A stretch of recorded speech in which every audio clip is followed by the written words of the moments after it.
Hello guys, welcome back to my channel. তো চলে এসেছি আবারও একটা বড় ব্লগ নিয়ে। তো তোমরা বড় ব্লগ দেখতে খুব একটা চাও না, তাই শর্টসই করি। তো এটা হচ্ছে বড় ব্লগ। তো কোথায় যাচ্ছি এত ভোর ভোর, তো তোমাদেরকে চলো দেখা। দেখতেই পাচ্ছ ভোর ভোর মানে সূর্যের আলো ফোটেনি, এতটাই ভোর যে আমি ওই ভোরে গিয়ে আমার ঠান্ডা বেশি লেগে গিয়েছে। দেখতেই পাচ্ছ আমরা সবাই অটো করে যাচ্ছি একটা জায়গা, কারণ এখান থেকে ট্রেনের সুবিধাটা খুব কম, তাই আমাদেরকে অন্য জায়গায় যেয়ে ট্রেনটা ধরতে হয়। তো দেখতেই পাচ্ছ চারিপাশের পরিবেশ কত সুন্দর। তখন বাজে প্রায় 4টে নাগাদ, সূর্য ওঠার আগের মুহূর্ত। আর তারপরে আমরা চলে এসেছিলাম আবার কি ফুল করতে, কারণ যেতে হবে অনেকটা দূর। তো দেখতেই পাচ্ছ, কিন্তু আমরা পুরোটা কিন্তু অটোতে যাইনি, এটা কিন্তু দেখুন, ভেবো না তোমরা। আর চলে এসেছি আমরা পাকুড় স্টেশন, এখান থেকেই আমাদের গন্তব্য স্টার্ট হবে। তো তখন প্রায় বাজে 5:30। তো দেখতেই পাচ্ছ আকাশটা কত পার্পেল লাগছে, আমি ওটাই বলছিলাম সবাইকে, আকাশটা কত সুন্দর লাগছে। দেখ, আমি ভোরে উঠেছি, যে উঠিনি তা নয়। তোমরা কি আমার মতো ভোরে উঠেছো কোনোদিন? হ্যাঁ, গন্তব্য যদি যেতে হয় কোথাও সবাই উঠে যায়, সেটা আমিও। তারপরে আমরা এখানে দাঁড়িয়েছিলাম প্রায় অনেকক্ষণ, কারণ ট্রেন 1 ঘন্টা লেট ছিল। তো দেখতেই পাচ্ছ যে আমরা চারিপাশে একটু ঘোরাঘুরি করছিলাম। এই ম্যাডাম বিস্কুট নিয়ে ক্যালমা দেখাচ্ছিল, আমি বলছিলাম আমার ফোনটা যেন ভাই পড়ে না যায়, এই দিকে একটু খেয়াল রাখতে হবে, কারণ আমার ফোন চলে গেলে আমার হার্ট চলে যাবে ভাই। তো দেখতেই পাচ্ছ মানে এত ভোরে অনেকেই চলে এসেছে তাদের গন্তব্যে যাওয়ার জন্য। আর এদিকে বাপ্পাদা কিছু একটা বলছে, কি বলছে বলো তো তোমরা? আসলে আমরা যে প্ল্যাটফর্মটায় দাঁড়িয়েছিলাম, মানে যে জায়গাটায় দাঁড়িয়েছিলাম, সেখানে কোনো ডাস্টবিন ছিল না। তো বাপ্পাদা বলছে তুমি প্যাকেটটা নিচে কেন ফেললে, এই নিয়ে একটু কথাবার্তা হচ্ছিল ম্যাডামের সঙ্গে। তো দেখতেই পাচ্ছ আমি বললাম প্ল্যাটফর্মে কোনো ডাস্টবিন ছিল না বলেই সেখানে ফেলেছে। আমরা রীতিমতো ওয়েট করতে করতে ক্লান্ত হয়ে পড়েছিলাম, কারণ ট্রেন আসছিলই না। তো দেখতেই পাচ্ছ পরে আমরা জানতে পারি 1 ঘন্টা। ম্যাডামটাকে আমি রাগাচ্ছিলাম, ট্রেনটা কোন দিক দিয়ে আসবে বলো।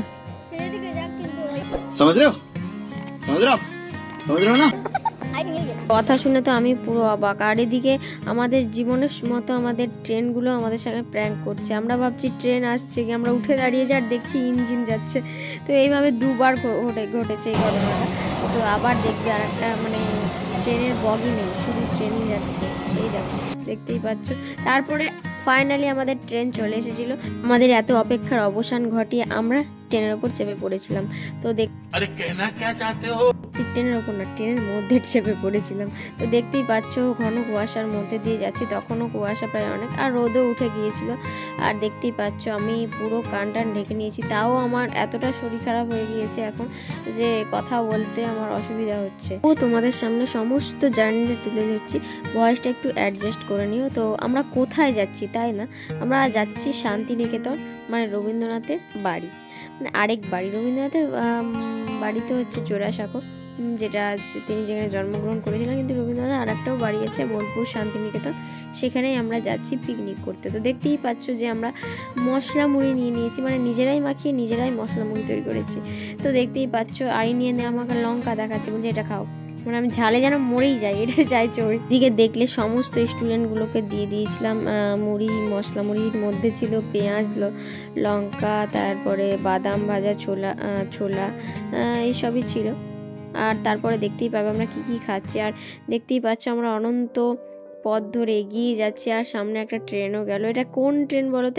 এটা অনেকটা বন্দে ভারতের মতো লাগছিল। তো আমাদের একটা ম্যাডাম বলছে যে এটা বন্দে ভারত লাগছে দেখে। তো আমি বললাম না ভাই, এত বন্দে ভারত আরও ভালো। তারপরে আমরা একটু মিষ্টি মুখ করে নিয়েছিলাম সোনপাপড়ি দিয়ে। তো দেখতেই পাচ্ছ এটা কোন স্টেশন, যদি তোমরা জেনে থাকো নিচে কমেন্টে জানিয়ে দাও। আর দেখতেই পাচ্ছ যে রোদ উঠে গিয়েছে, আর এখানে দেখছি এত ভিড়, প্রচুর ভিড়। মানে আমরা যেখান থেকে চেপেছিলাম সেখানে কমই ভিড় ছিল, কিন্তু তারপরে প্রচুর ভিড় হয়ে গিয়েছিল, যেহেতু আমরা রিজার্ভেশনে গিয়েছিলাম। তো দেখতেই পাচ্ছ আমাদের মানে আমরা ফাঁকাই গিয়েছিলাম। তারপরে এখানে সোনপাপড়ি কাটা হচ্ছে, এবার সবাইকে দেওয়া হবে। স্টুডেন্টগুলো কিন্তু আমার না, বাপ্পাদার। ট্রেনে কোনো জিনিস খেতে অড লাগে, কারণ অনেকে বসে থাকে তো তারাও দেখে, তো সেটা অড লাগে। আমি একে ওটাই বলছিলাম যে এখনই কি খাবি, সবাই নেমে যাক তারপর খাবি, বলছে তাহলে আর খেতে পাবি না তুই। তো জাস্ট অ্যাডজাস্ট করে তাও খেয়ে নিলাম। আর এখানে আমার পাতে একটা ইঁটের মতো ঢেলার মতো একটা মিষ্টি ভেতরে থাকে না সোনপাপড়ি, ওটা পড়েছে। আর আমি এদিকে ওদেরকে বলছি এটা কী বা এটা কোন ইট। তো এইভাবেই সমস্ত কথাবার্তা হচ্ছিলো, আরও বিভিন্ন ধরনের কথাবার্তা যেগুলো পার্সোনাল।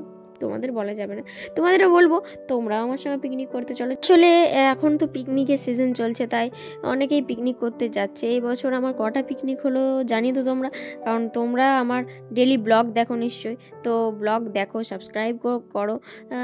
কিছু কিছু জন করে না, এটাও আমি জানি, দেখে কিন্তু করে না, কিন্তু তারাও করে দিও, লাইক কমেন্ট শেয়ার সাবস্ক্রাইব করে দিও, তাহলে আমার আরও ইন্টারেস্টিং কিছু ব্লগ তোমরা দেখতে পাবে। আর চটপট আরও নতুন নতুন ব্লগ তোমাদের সামনে নিয়ে আসবো। আর এই করতে করতে আমরা নেমে পড়েছি বোলপুর স্টেশন, মানে শান্তিনিকেতনে স্টেশনে। তো দেখতেই পাচ্ছ এই ট্রেনটাই করে আমরা এসেছি। দেখতেই পেলে আমরা এসেছিলাম হাওড়া ইন্টারসিটি ট্রেনে। এসেই প্রথমে বাউল বাবাজির সঙ্গে দেখা হয়ে গেল। দেখতেই পাচ্ছ স্টেশনে পা দিয়ে একটা আলাদাই মানে ভাইব পাচ্ছিলাম, যে মানে কোথায় চলে এলাম, মানে কি বলবো সেটা তোমাকে বলে বোঝাতে পারছি না। এখানে একটা আলাদাই ব্যাপার আছে, মানে সুধামাতৃর গন্ধ, বাউল গান এইসবই চলে এখানে, মানে সত্যি একটা অপরূপ ব্যাপার, রবীন্দ্রনাথ ঠাকুরের এলাকা বলে কথা। তো দেখতেই পাচ্ছ এই হচ্ছে সেই স্টেশনে। আমরা এসকেলেটারে চাপে, আমি তো চেপেছি কিন্তু ওরা তো চাপেনি, তো ওদের একটু সমস্যা ছিল, তাই একটু গাইড করে দেওয়া হচ্ছিলো ওদের যে কীভাবে চাপতে হয় নামতে হয়। তো দেখতেই পাচ্ছ প্রচুর ভিড় স্টেশনে, মানে অনেকটা শিয়ালদা স্টেশনের মতো এতটাই ভিড়, মানে এর থেকেও অবশ্য শিয়ালদা স্টেশনে আরও ভিড় থাকে, কিন্তু এই স্টেশনেও খুবই ভিড়। আর আমরা যেখানে যাচ্ছিলাম তো দেখতেই পাচ্ছ পাশেই একটা পুকুর, কারণ এইটা আমার মামার বাড়ির এলাকায়, মানে বীরভূম, আমাদের মামার বাড়ির পাশে এরকম আনাচে কানাচে অনেক পুকুর দেখতে পাওয়া যায়, কারণ জায়গাটা অনেকটা আমার মামার বাড়ি লাগছে, মানে আমি ভাবছি যে আমি মামার বাড়ি এসেছি। আর এখানে স্টুডেন্টগুলো গাছ থেকে ফুল ছিলছিল, তো দেখতেই পাচ্ছি এখানকার বাড়িগুলো বেশ সুন্দর, আমার তো প্রচুর ভালো লেগেছে। আর এইটা হচ্ছে বাজার, দেখতেই পাচ্ছ বাজারে প্রচুর ভিড়, আর সেদিন ছিল সানডে, তো আরও ভিড় আর জ্যাম লেগে গিয়েছিল যায় রাস্তাটায়, দেখতেই পাচ্ছ। তো আমরা এখানে কিছু বলাবলি করছিলাম যে এখানে কীর্তন কেন হচ্ছে, মানে একটা বাউল, এখানে বাউল সঙ্গীত তোমরা শুনতেই পাবে এসে, তো চারিদিকে এরকমই ভাইবস পাবে তোমরা। তো দেখতেই পাচ্ছ যে আর এই দিকে যে কাঁধে ঝোলানো যে ব্যাগগুলো হয় সেগুলো মানে সত্যি মানে কবি কবি লাগে। আর দেখতেই পেলে গাছগুলোকেও এখানে সাজিয়ে দিয়েছে রং করে, মানে যে গাছগুলো আর মানে বেড়ে ওঠে না সে গাছগুলো। তো আর এই দিকেই দেখতে পাচ্ছ আমরা শালবনির বনে চলে এসেছি, এগুলো শালবনিই বলে হয়তো। তো তোমরা জানিও তো এটা শালবনি গাছ কি। আমার এই প্রকৃতির মাঝে ডুবে যেতে ভালো লাগে, আমার এরকম ভিড়ের মধ্যে থাকতে ভালো লাগে না, একা নির্জনে ভালো লাগে থাকতে। তো এই জায়গাটা মাস্ট তোমরা যেও। এটা হচ্ছে সোনাঝুরি হাট, দেখতেই পাচ্ছ বিভিন্ন ধরনের জিনিসপত্র এখানে পাওয়া যায়, কিন্তু তোমাদেরকে দাম দর করে নিতে হবে। এটা সব জায়গাতেই অবশ্যই, শুধুমাত্র মল বাদে, কারণ তারা ফিক্সড রেট রাখে। আর সব জায়গাতে কিন্তু এখানে খুব একটা বেশি দাম দর করো না। আর এখানে দেখতেই পেলে যেটা হচ্ছে বেলুন চাকি বলে না যেটা, সেটা এটা নিউ দেখলাম, যে এরকম বেলুন চাকি আমি দেখিনি, তো ওটা দেখাচ্ছে। এখানে বিভিন্ন রকমের কসমেটিকের জিনিস আছে, আর এগুলো সবই তাদের হাতে পুঁথিগতভাবে শেখানো হয়। তারা মানে এখানে এটাই চল যে এরা হাতের কাজে মানে হ্যান্ডক্রাফটের জিনিসগুলো বেশি পাওয়া যায়, তো খুবই সুন্দর, কিন্তু দামগুলোও সুন্দর ছিল, তো সেই জন্য একটু দাম দর করে কিনে নিতে হবে। এখানে বেশিরভাগ জিনিসই কাঠের তৈরি, তো দেখতেই পাচ্ছ তোমরা, আমি এখানে দাম দর করে কিনছিলাম, চেষ্টা করছিলাম বার্গেনিং করার। তো দেখতেই পাচ্ছ এখানে আমি কিনতে বসেছি, মানে কিনতে দাঁড়িয়েছি, তো তোমরা দেখতেই পাচ্ছ। এখানে আরেকজন ব্লগার চলে এসেছে, বিষ্ণু, তো তোমরা দেখতে না তার কথা। ক্যামেরার পেছনে ছিল প্রিয়া ম্যাডাম, তো দেখতেই পাচ্ছ যে তাকে একটু বলে দিচ্ছিলাম যে আমার একটু ভিডিও করে দাও, তো সেই করে দিচ্ছিল। কারণ একজন ব্লগারের কাছে নিজে নিজে ভিডিও করা মানে সত্যি মানে খুবই কষ্টসাধ্য, কারণ সে কন্টেন্ট বলবে না, সে ভিডিও করবে, তো সেই জন্য একটু প্রিয়া করে দিয়েছিল। তো দেখতেই পাচ্ছ আমি এখানে দাম দর করছিলাম, কিন্তু আদৌ কিনিনি জিনিসটা।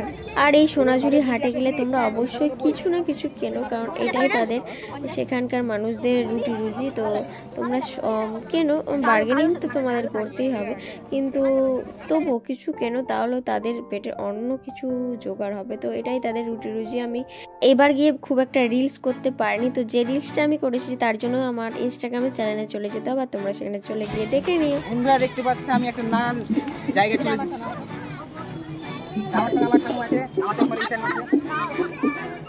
What a nice ঠাকুমা।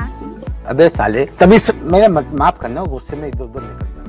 আর তারপরে এখানে শালবনির গাছে সবাই জানো প্রি ওয়েডিং শ্যুট করে, এমনিও শ্যুট করে, তো আমরা একটু ছবি তুলতে গিয়েছিলাম। আর এখানে এক দাদা মানে বাউল দাদা, তিনি গান গাইছিলেন, দেখতেই পাচ্ছ যে তিনি সুন্দর গান গাইছিলেন, আর গানের লিরিক্সগুলো খুব সুন্দর, তোমরা একটু হয়তো শুনতে পাবে, কিন্তু খুব একটা বেশি শুনতে পাবে না, কারণ মানে বেশি আমি ক্লিপস নিইনি।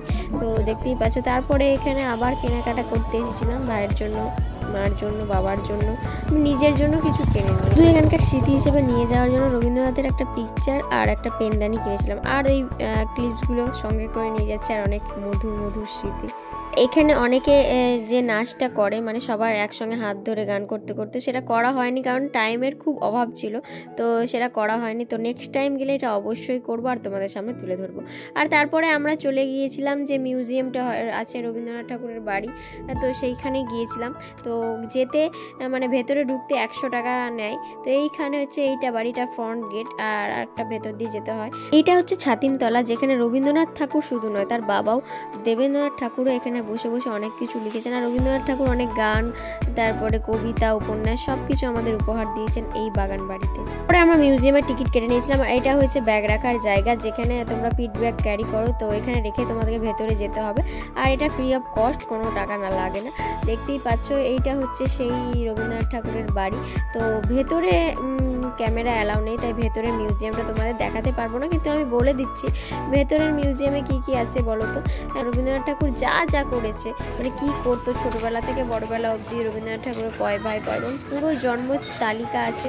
পরে তিনি কি কি পুরস্কার পেয়েছেন, নোবেল প্রাইজ পেয়েছেন, সেগুলোও রাখা ছিল। গীতাঞ্জলি 13টি ভাষায় লেখা সেই বইগুলো কালেক্ট করা আছে, বিভিন্ন ধরনের বই, এইসবই মানে তিনি যা যা ইউজ করতেন তার সমস্তটা তোমরা সেখানে দেখতে পাবে। আর দেখতেই পাচ্ছ। আর বাইরে এই বাগান বাড়িটা তোমরা যত ইচ্ছা ছবি ভিডিও নিতে পারো, তাতে কোনো বাধা নেই। আর এখানে শুধুমাত্র সব ফুলের গাছ, মানে এখানে একটা ফুলের একটা আলাদাই চাষ হয় হয়তো, মানে সব বাড়িগুলো দেখলাম, সেই বাড়িগুলোর সামনেও ফুলের গাছ, একটা বাগান বাড়ির সামনে থাকবে। আর এইটা হচ্ছে আর একটা বাড়ি, তো এটা আমি কি জানি না ঠিক, কিন্তু এটা হচ্ছে আর একটা বাড়ি রবীন্দ্রনাথ ঠাকুর। আর একটা অফিস আছে, সেটা তোমাদেরকে পেছনে দেখাবো। আর এইখানে পুরো গোলাপের চাষ, অনেকগুলো গোলাপ গাছ, আর এখানে দেখতেই পাচ্ছ অনেক ধরনের ফুলের গাছও আছে। তো এইটা হচ্ছে রবীন্দ্রনাথ ঠাকুরের গাড়ি, তো তোমরা দেখতেই পাচ্ছ।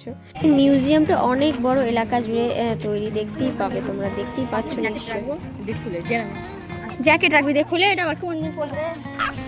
मस्त जोक मारा ये हंस रहे हलकट हंस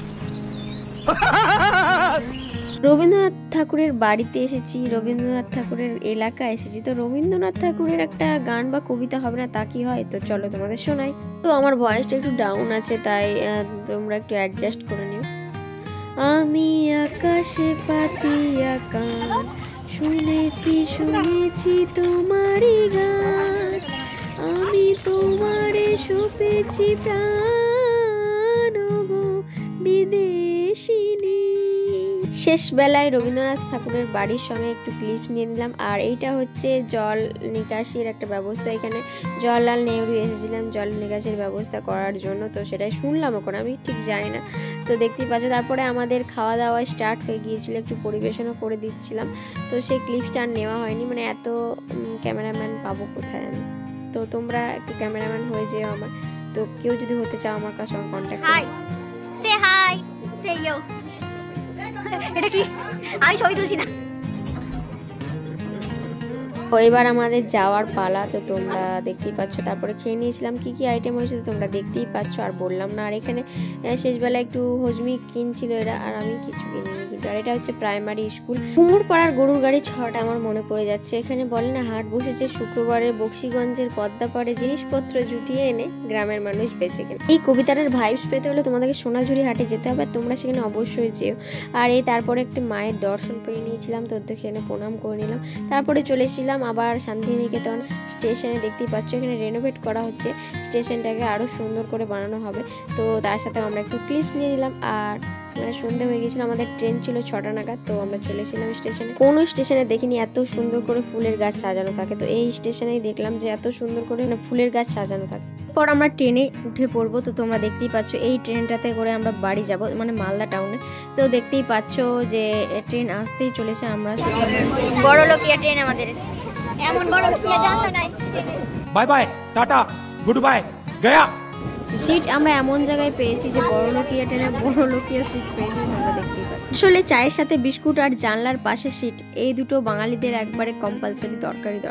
তারপরে কোনো রকমে অ্যারেঞ্জ করে জানলার ধারে সিট পেয়ে গিয়েছিলাম। তো তোমরা চলো বাকিটা দেখতে থাকো। আসলে ঘুরতে গেলে সেই সময়টা কিভাবে কেটে যায় বোঝাই যায় না। আমরা গিয়েছিলাম ভোর 4টের সময় উঠে, তো দেখতেই পাচ্ছ আসার সময় সন্ধে মানে রাত হয়ে গিয়েছিল। তো মানে সময়টা খুবই তাড়াতাড়ি কেটে যায়। এদিকে সবাইকে আমি দেখাচ্ছিলাম আর সবাই ঘুমিয়ে পড়েছিল। আমার এদিকে মাথায় যন্ত্রণায় মাথাটা ফেটে যাচ্ছিলো, তাই আমি একটু চা খেতে নেমেছিলাম, কিন্তু চাটা এত সুন্দর খেতে যে চায়ের প্রতি আমার নেশাই কেটে গেল। এই রাত্রি ট্রেন জার্নি করতে করতে চলো রবীন্দ্রনাথ ঠাকুরের একটা কবিতা শোনাই। নাই যদি বা এলে তুমি এড়িয়ে যাবে তাই বলে, অন্তরেতে নেই কি তুমি সামনে আমার নেই বলে।